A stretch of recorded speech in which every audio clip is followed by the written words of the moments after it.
जो गर्भवती महिलाएं हैं जैसे सुविचार लाएगी, क्या उसके बच्चे पर असर पड़ता है? क्या ये बात सत्य है? और आज मतभेद हो गया है और उस मतभेद में हमारे पूर्वजों की यानी बुजुर्गों की भी कमी है।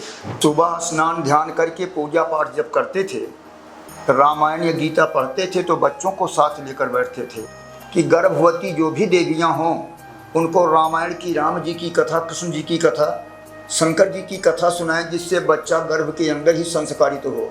नमस्कार, सभी का आपका स्वागत है राही न्यूज़ में। मैं सोनू कश्यप खास शख्सियत से आपको मिलवाते रहता हूँ। मैं हमेशा संत महात्माओं के बीच रहता हूँ।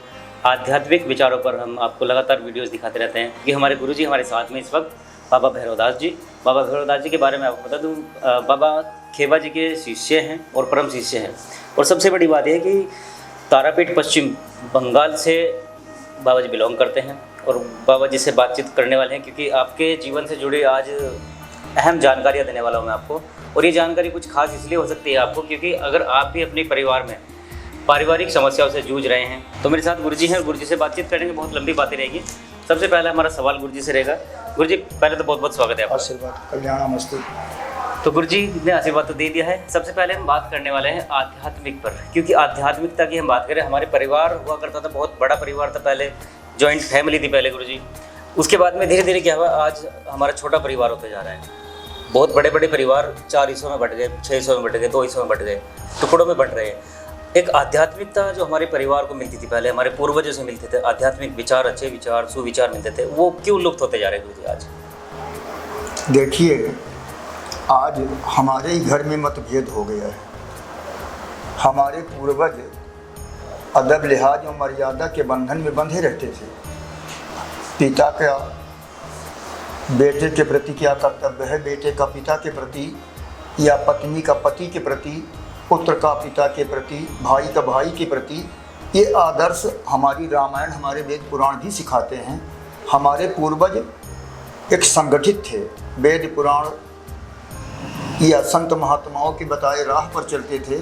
और आज मतभेद हो गया है और उस मतभेद में हमारे पूर्वजों की यानी बुजुर्गों की भी कमी है। आज पल पल में क्रोध करना, दुत्कारना, अगर हमारे घर के परिजन बंद करके अगर कोई बालक गलती करता है, उसे प्रेम से अपने पास बुलाकर प्रेम से समझाएं तो समझाने से और प्रेम से हर काम हल हो सकता है।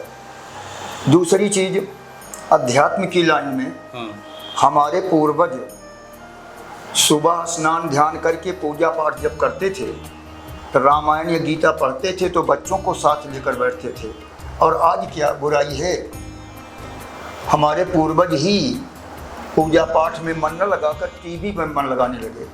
नाना प्रकार के अखबार पढ़ते हैं, जितनी देर अखबार पढ़ते हैं, टीवी देखते हैं, अगर उसका कुछ समय भी पूजा पाठ में लगाएं बच्चों को साथ लेकर, तो बच्चों के अंदर धर्म के प्रति प्रेम जागेगा।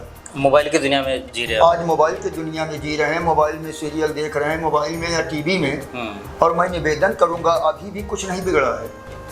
अभी भी जो भी घर के पेरेंट्स हैं, पूर्वज हैं, श्रेष्ठ हैं, ये अपने ही घर में नित्य पूजा करें, अपने बच्चों को साथ रखें, बच्चों को प्रेम के साथ अपने साथ बिठा के समझाएं, उन्हें रामायण की कथा सुनाएं।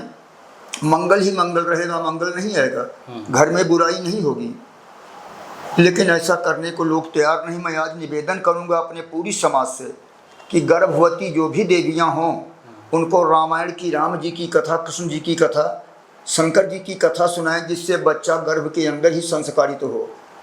तब हमारा समाज आगे बढ़ेगा। जन्म लेने के बाद ये टीवी या अन्य चीज़ें, इनमें रामायण आती हैं, बढ़िया बढ़िया सीरियल आते हैं, बढ़िया बढ़िया बातें बताई जाती हैं पेपरों में भी, इन पर अमल करें। ये फिल्मी दुनिया का त्याग कर दें, हमारे हर घर में मंगल रहेगा, बुराई नहीं होगी, हमारा अध्यात्म, हमारा सनातन धर्म आगे बढ़ेगा।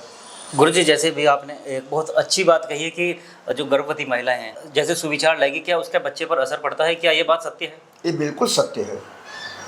इसके लिए अगस्त रामायण, अद्भुत रामायण, विचित्र रामायण, रहस्य रामायण में हमें एक उल्लेख मिलता है कि वास्तव में हमारी मैया जानकी लली को राम जी ने वन नहीं दिया। धोबी के कहने पर राम जी ने लीला किया, वन भेजने के लिए कौशल्या मैया ने प्रेरित किया था। राम तू सीता के साथ रहकर अश्लील बातें करेगा, बच्चे के अंदर अश्लील बातें भर जाएंगी।